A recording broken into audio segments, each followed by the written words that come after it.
All right, we are ready to start the last section of today's Game Accessibility Conference. I'm actually really excited for this last chunk, our last three talks, because they're all from gamers themselves telling you directly. We keep saying, you need to talk to gamers. Well, we also brought some for you, so they're here. All right. So today, we're going to be starting with this panel. All deaf gamers want to do is have some fun, and we have from your left, Michael Anthony, who's a Microsoft employee. We have Chris Robinson, who is Deaf Gamers TV that I mentioned previously, and Kristen Piersa, also known as Kelsey Fireheart. And take it away, guys. Thank you. Hey, but thank you.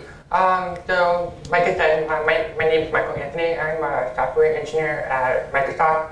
I work on the core store team, and I'm also a huge gamer and a gaming accessibility advocate as well.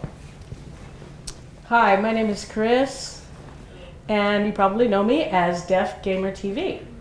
And I've been streaming on Twitch for 3 years so far. And I'm an advocate. Feedback.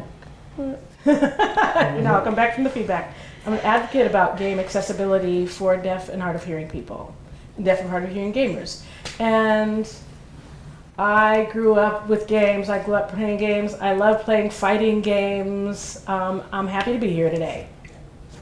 Hi, everyone. I'm Kristen, and I think everyone knows me as Kelsey Fireheart.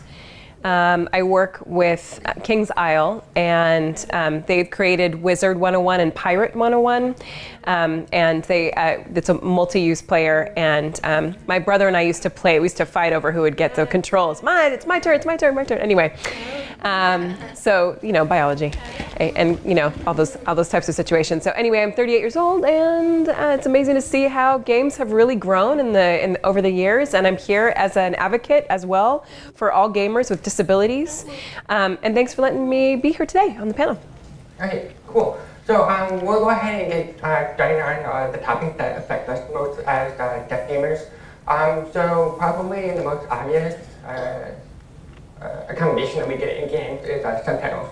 And subtitles has been a very interesting journey, especially in games, when we start looking at the very early history of games where sound effects were very basic. And all games came with either a text menu for interactivity or subtitles. And then we evolved from that into more full-fledged audio experiences. And we lost the subtitle support in that. And then now we're kind of coming... Okay. Yeah. Can I? Sorry about that. It's just when the two together. So now we kind of come back full circle today where we have games with full audio experiences and subtitles. And I probably can think of the best example of this is probably Assassin's Creed. And I remember playing the first game back when it came out, however many years ago it was, and there were zero subtitles, none at all. The only thing that we had were the occasional tooltips, and I really stopped playing after the first 5 minutes because I had no idea what was going on. There was no story context, and I didn't have the instructions to actually play the game. So tell me more about your experiences with subtitles in games.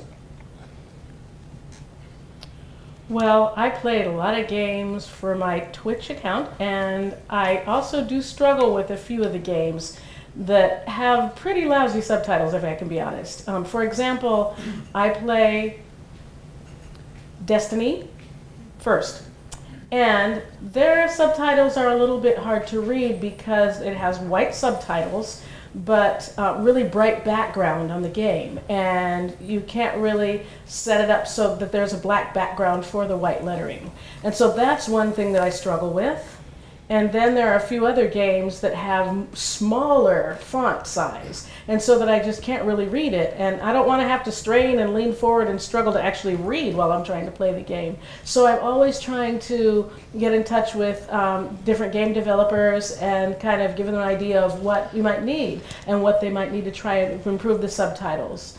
to just do a few more tweaks by gamers themselves, and for them not to necessarily follow their set ways of thinking. And so that's a lot of struggle as a deaf gamer that I have, but I am hopeful that we can use the current technology that we have to improve game experiences for everyone. Yeah, what he said, and also just to add that we're not really just talking about, sometimes there's music in games. I haven't even seen captioning for music as well. So just thinking about playing games, I'm just thinking about new additions that come along. People are like, oh, this is such a fantastic thing. The music was so great. It was amazing. And I'm like, oh, well, I kind of feel disappointed or lost in that experience.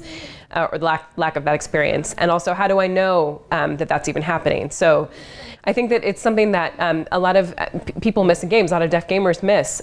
So I think that definitely is something that needs to be worked on. Yes, and plus I have a question for all of you. How many of you use subtitles? By show of hands. We'll see.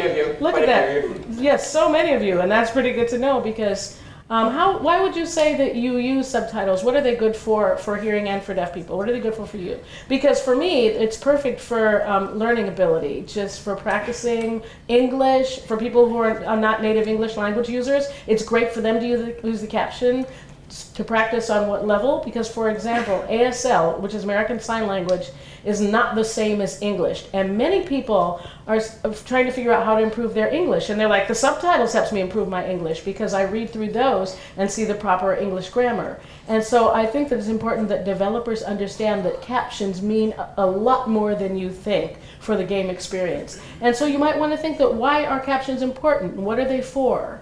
And which audience is it for? And so think about outside the box. Yeah, it's also funny just thinking about that. I'm remembering that a friend of mine who was in Wizard 101 and was talking about English as well, and they were from Brazil. And so I was asking how they played it, and they said, well, I learned English from this game. Honestly, that's how I learned how to speak English, was playing this game through captioning. So that's awesome. That's great. Yeah, I think it's amazing just thinking about that. I hadn't thought of that before. And when it comes to games and just games based for US players, we have to think of a more broader context than that. People from other countries, what they're experiencing as well.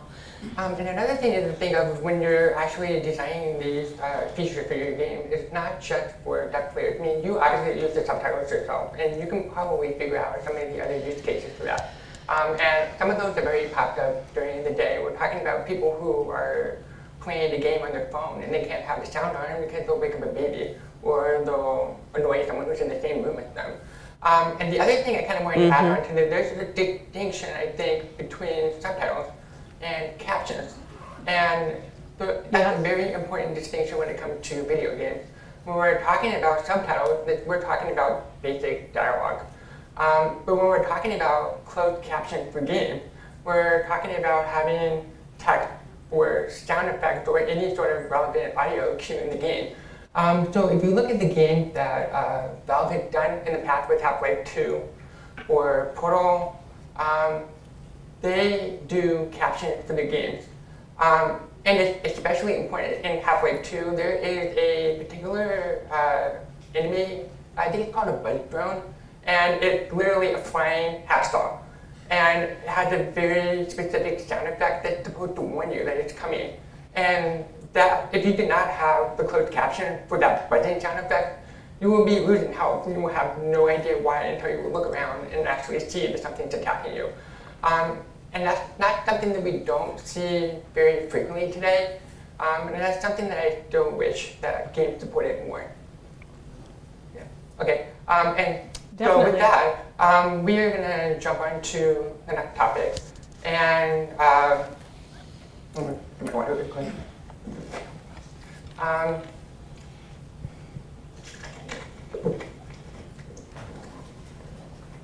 okay. So we're also seeing a very interesting phenomenon with games these days. Games are becoming increasingly interactive and more connected. And the side effect with that is that you're either working with or against other players in games. And it's become another hurdle for us as deaf gamers because we have to be able to effectively communicate with other players. And then we've also seen the same phenomenon with this, where we're seeing the story about accessibility in these scenarios coming full circle. and we're talking about the original MMOs like Ultima Online. Back in the day where there was no peer-to-peer audio software in game, everything was text. You had chat rooms, you had global chat and all that stuff, and it was accessible to deaf gamers because they can use that to communicate with other people and accomplish their objectives. And then now today, all games use some sort of audio-based party system where you're just communicating with people through headsets. And that kind of leaves out deaf players who can't talk or necessarily understand what is being said. And I like to pick on Destiny a little bit about this, but I played Destiny 1 and 2, and to be able to do the raids for the end game requires tight communication and effective communication with other people who are in your party. So I have to work around the fact that I can't understand the people who are in my party with me and use Discord or Slack or some other text-based messaging mechanism that's outside of the game just to be able to play the game. And there's definitely a lot of friction in that area, and we're starting to see it circle back around again, where we see games with like Sea of Thieves, for example. They have a quick chat wheel that's context sensitive, and also supports in-game text communication if you want to use that. So I don't know about you and your experience in those types of games. Well, several times with deaf gamers in general, we can be faced with discrimination in the gaming world. So for example, what he mentioned with Destiny, if you want to do a raid and you're in the game, then it's important because that you need to communicate with your team.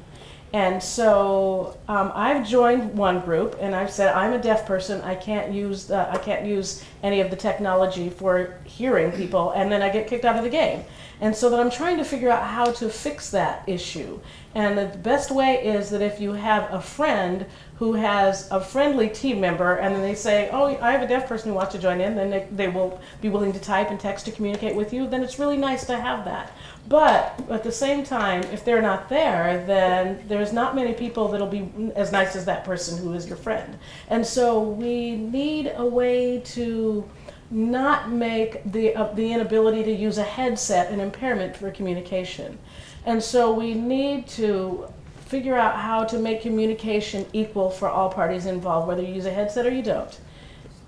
So it is really hard. It's really hard. And we don't always find people who are willing to type for you, because many of the people are thinking, "Oh, no, it's just easier. We don't need to. We can just go ahead. We can just do whatever we're doing here." And that can be tiring and also frustrating. So also, as long as deaf people can work together with game developers and make contact with the right people about how we can work together to ease communication and using teamwork, that's the key. Teamwork is the key, correct? So and discrimination is something that's been there and has been there for a while. Yeah, and just also, if I can add a comment, I don't have anything to add, actually. You said it all. Yeah, and I was going to say that I'm actually pretty fortunate to run in a clan in Destiny that's very understanding of my communication needs. And I've been fortunate enough to actually play with them over the last couple of years. And even with that, it's still some game design problems that you run into. Like where you're working in a raid where you have to very quickly communicate specific information to other people in your clan. And you have to drop the controller for a second and then type it and then pick up the controller and then continue, and hopefully you didn't ruin the entire run for everybody. And it's also true for audio-based cues that don't have any sort of visual association, or players like me who may not be able to hear it over all of the other people talking, the explosions, the shooting. And it definitely becomes very quickly frustrating. And it also continues not just for cooperative type of scenarios, but for competitive. When we're talking about games like Overwatch, and having Overwatch, yeah. being able to understand that someone on the enemy team has just triggered their ultimate. And they specifically say something when you do that. And then there's no text or visual cue, except for some of the characters that might have a visual cue that is coming. But it's also things like being able to hear someone walking behind you, if someone's shooting nearby you. And I find a very interesting recent example of this is when we're talking about Fortnite. And Fortnite has been hugely popular, and they are currently working on a mobile port of the game. And I don't know if any of you have seen the changes that they have made to the game for the mobile port. For people who use phones, they are in airports or on a bus or whatever, and they don't always have a headset. So because of that type of scenario being very common for people who use a mobile device, they added an audio accessibility option to the game where they will actually add icons onto the player's screen to indicate where there's walking sounds nearby, where there's someone been shooting a gun. And that's something that it would be hugely important for a deaf player. And that's something that I think that should be in the actual desktop game as well, not just on mobile. And it's something that that's huge benefits for everybody. Yes, I agree. Yeah. Okay, so and I'm gonna flash on into Terry's presentation a little bit.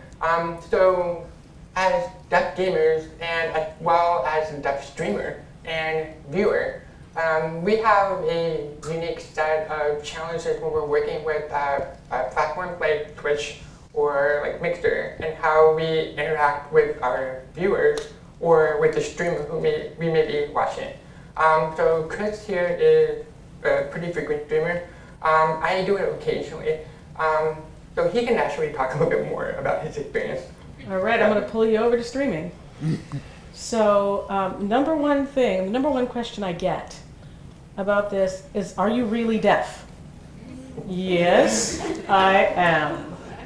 So, another thing that is said is, why don't you use the Mac for streaming? And it's because I'm trying to teach people how to work together, how to integrate with deaf people or a person who doesn't use a Mac. And so it's an important thing in the online world is to communicate. And the important thing is, how can you get connected? How can you interface? And the important thing, I think, is to give us a chat box. And that's the easiest way to communicate with other people. And another question that people ask is, how do you play and type so fast at the same time, go back and forth between these? And I actually grew up with computers, so it's easy for me, you know, just like I'm doing this, you can see how I do that. One hand doing one thing, one doing the other. So for newer people who aren't really used to playing and then typing, try to pick a tab, try to multitask. And so just practice your multitasking skills. And it's still a good thing that you're trying to communicate while you're doing and not leave someone out of your community. So because you want to make your community more welcoming. And at the same time, I'm really happy when myself as a viewer, I can join into another channel for charity. Right there. It's a nice way to say, if she has a nice way to say, if you're deaf or hard of hearing, let me know, and we're going to try to type for you. And then I'm always like, well, that's very touching for me. That touches my heart. I'm like, right on, you go. So I really love to see people make that effort to include people in their communities. And that's really very important. And it's important here today. And that's important for equality, and that's important for us. And we see technological growth. We see such growth in technology, and we want to take advantage of that technology. And that includes the developers. They're involved in that technology. And so it's very important to get feedback from all people who are involved and to try to make those improvements and those enhancements so that it'll enhance that experience. And that way you can make more money, you know, pad your pockets. That way you can do that. So I'll pay you $60 for this game. Work with me on this. Come on. So that's important to me. Okay, so thank you, Kristen. Yeah, one thing that I have to say about that is, I'm happy that Twitch has finally added captioning for live streaming. I think that's been, something that's been lost. So thank you for doing that. Also, as a person that I'm watching your Deaf Gamer TV quite often, and I see that sometimes there's no captioning, so I wouldn't mind that. So it's frustrating because I want to be able to understand everyone that's involved and say, I don't want to say, hey, what are you saying over here? Do you mind typing out what that conversation was about? I want to be able to just check in. Feel free to check in whenever I want, and then everything's there and I can just watch and participate. I don't want, that would be my dream actually. And that's what I want to thank Tara for. Because in Mixer, those captions, it's like, dang, there they are, right there, And then I can watch her streaming, and then just thinking, wow, that's great. I feel like the Twitch is a little bit behind, and Mixer is impressing me. And I'm like, we got to catch up to Mixer. We're checking you out. I like that. So I like what I see. So that's why I really want to started with the idea of teaching ASL to Tara, and she's using the captions while I'm signing. And so that's really a really cool thing because we can also co-stream. And right away, it's not a delay and it's not typing and then waiting forever for my response. It's happening in real time. It's amazing, and it's just right away. It's live captioning. And that's really amazing. That's really wonderful. And I want to thank you. Okay, so that kind of follows up with a couple of additional questions. So when we're talking about platforms like Twitch and using sign language with your viewers, it's definitely a stumbling stone when the video stream is like 30 seconds behind. And it's kind of hard to actually keep up on the conversation with other people. And it's definitely an advantage for Mixer for people who are trying to interact immediately with the people who are asking them questions as well as people who you're co-streaming with. And you can kind of indirectly use it as a video conferencing software for people who are playing the same game with you. And that's something that I personally have done with my games, or at least I've tried to. But that kind of leads to a question of is that part of the reason why you don't actually sign that much on the stream and you rely more on text? The delay is what bothers me the most, because when I'm trying to read, I'm reading something and I'm signing back, and then I have to wait 30 seconds. So I just sit back, wait for that to happen, and then finally it appears, and then I get to sign. So that's most of the reason why I borrow the concept from the old school called No voice zone. No voice zone. And you think about what that might mean. That means turn off your voice. Don't use your voice, because I want both the hearing and the deaf people to be able to participate in my chat. So you don't have to worry about what that person's saying, because they're saying, I saw them signing, but what are they saying? So I don't want to sign and then type.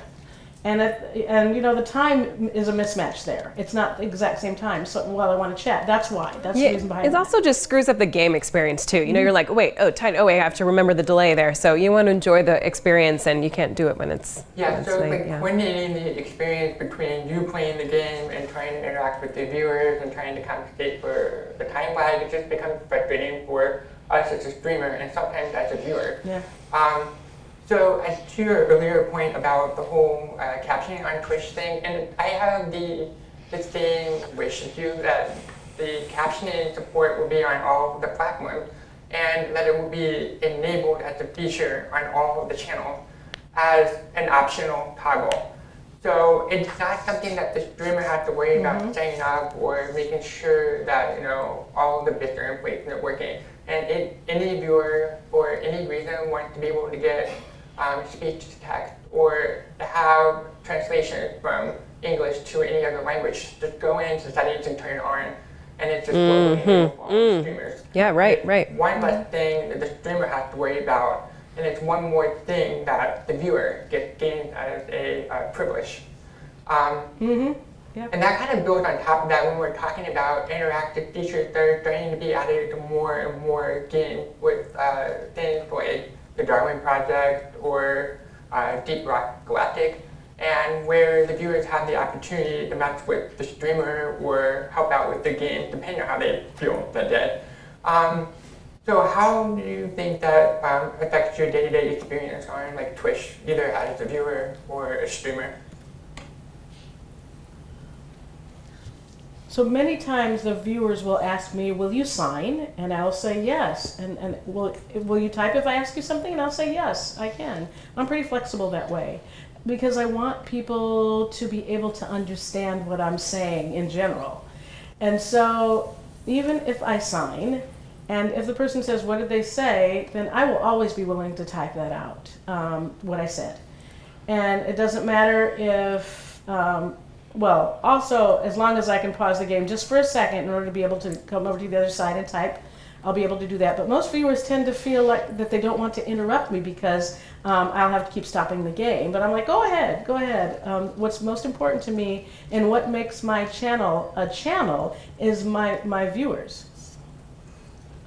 So as long as they feel comfortable to converse, to chat with me, and then they're enjoying themselves, then I'll always be happy to make them be the top priority on my channel. Okay. And so what about like interactive features with games that allow your viewers to mess with your games? Like I have a habit of making Tara's viewers click the button that makes her dance. So I find that personally for me, it's a good way for me to interact with the game where either the streamer is not necessarily aware of the communication needs that I have, or just to be able to kind of contribute to the community of that particular channel. So how does that help you guys? Well, if for example, if someone is subbed to my channel and they give me a chance to express myself in sign language, and I'm going to say thank you for subbing, and or doing that weird fun dance for me or whatever. So right now, Twitch doesn't really have the full interactability as Mixer has right now. So maybe that would be something that would be nice in the future. But most of the time, people will use tip. And they'll use that for saying, if you tip this much, then I will do this for you. Within reason, of course. So whatever my viewers have a chance to interact, whenever my viewers have a chance to interact with me, I want to interact with them. So we try to be reciprocal about that communication. And what about you? You know, as a viewer, I think that, to be honest, I don't watch Twitch channels often because I think that, what's the point, really, honestly? The captioning, I can't understand it anyway. So, Twitch loses consumers base because of that. So I think that there's other things to think about when you're losing customers and, work on inclusion as part of that. I think, there's a monetary gain there, so you'll get more people. You bet. How much more time do you have left? Wait. 7 minutes, okay. Remember what I taught you. Remember what I taught you. Show me the numbers in sign language. Yeah. Okay. So we're going to talk about something a little bit more recent in terms of gaming. We're going to talk a little bit more about VR in gaming, especially how it affects tech gamers. So I personally just bought a Vive a couple of months ago, and it's been definitely a learning experience for me, kind of seeing what games are out there and what support for access features for those types of games there, or for VR. So personally, it's kind of a honest assessment of VR gaming right now. The accessibility in VR sucks, and it sucks bad. I cannot tell you. No offense. No offense, anyone. Yeah, constructive feedback. Okay, so I cannot tell you how many games that I've seen where like trailers or they look like the kind of game that I want to play. And then I go and look at the support section on like the theme page for like subtitles or localizations, whatever. So many of them do not have subtitles. And I can think of maybe 2 games that I have that have subtitles for VR. And it's personally frustrating for me to see us working on new technology, but we're leaving entire audiences of players behind. And this is something that's kind of a recurring thing, not just for gaming, but for technology in general. Anytime there's any sort of major advancement in technology, we tend to leave some set of people behind. So for me, VR, I think, is a really cool space that we can explore, especially when it comes to accessibility options for people who are have mobility issues, people who want to be able to immerse themselves in a different world. Talking about alternative control schemes. And Subtitles support is not rocket science. I understand there's some sort of like technical consideration, but we're talking about the different headsets with resolution, motion sickness. But it's definitely something that we can work on, and I think it's definitely something that we can work towards. So I don't know if you guys have actually played with VR. I played with VR at TwitchCon. And I put on the goggles and I was playing a shooting game and it was cool. And then the only problem for me was that it doesn't really feel immersive for me. I don't really feel immersed in this as much as I would like to. You know, and the captions are a little bit hard to try to follow. You're trying to do one thing at a time. You're trying to watch what's in front of you on this virtual screen, then your eyeballs have to go down to try to read the captions while you're in this virtual world. And it's a little bit distracting for me. And so it's not really deaf-friendly, I'd say. And I think that there's still a way to figure out how to make it more deaf-friendly, but at this point it doesn't seem to be. Yeah. I was going to add to that. We were talking about games like Rec Room, which is a social VR game. It's very obvious immediately that there's some sort of gap in the communication between you and other players because it's, again, audio-only communication. And there's text messaging as an aside. And I talked with the developers at Against Gravity who developed the game, and they're very supportive of like trying to explore alternative communication options in game. And they're a very accepting community. But again, it's that whole experience of being able to play a game. And we are not actually able to find a workaround because we have to hold controllers to actually be able to play. And we have to put goggles over our heads, so we can't just bring on a second device to be able to communicate with other players. So we are basically being forced into a very specific box. And it's true for people who are low vision, people who have mobility issues, or control issues. VR is not really in a place that is accessible for all of those because of that. So have you? Can I add one more thing? No, go ahead.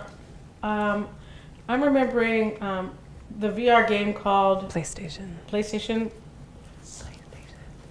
Moss, and it has a mouse that can sign in it. Do you know what I'm talking about? A little bit. Yeah, that one. And that was actually a cool way to make the game deaf-friendly because your character can sign. But I haven't played the game yet, but I saw a short video about it, and it said, "Hello, my name is Quill." And I thought, that's pretty impressive to see a little character in there sign in that game inside VR behind those VR goggles. And so if a character can sign, then that's going to alleviate those issues and help us to be able to feel connected to the game. Yeah, but it's not the only thing. Moss also makes a game that is unique, that's something different. You know, you see kind of like games are a bit the same. There's a lot of the same out there, and to see that out there that's something different, I just really appreciate that. It's you know, definitely an opportunity to work outside of the box and just be creative. We never know, we might actually even stumble on to the next big thing in accessibility. And it's something that can definitely help you. And your company. It's definitely something that will be very appreciated by players. And so I think we're just about out of time. So we're going to do final comments. I want to thank you guys for coming. And as a side comment for all the other developers and individuals out there, we really appreciate your time coming today. And we're always more than willing to help you figure out like how to fix the problem. And as other people today have said, you don't have to sacrifice your creative vision for your game to be able to add accessibility options for your game. And we're going to be here for the rest of the night, and if you have any more questions, you can come and give it a shot. All right, thank you. Thumbs up for that. So, oh, I just want to say thank you all for coming. All right then. We'll take that applause. And this is how deaf people sign applause, with their hands waving up in the air. That's how you do that. So I want to thank you all for coming here, and you really made me feel just positive and motivated, for advocacy and for games and for VR. And so I just feel that this is a good step to be here. We made a good step, and I just want to grab you developers, and I just want to try to be able to share our tears, our struggles with games, and how bad we want to play your games. That's what I want you to take from this. And I just want to thank you all so much for sparking my fire. Okay, so I think the first step is really about improvement. If you're listening, if you're here and you're listening, I appreciate that. Thanks for being here and listening. And thank you for listening to us rant.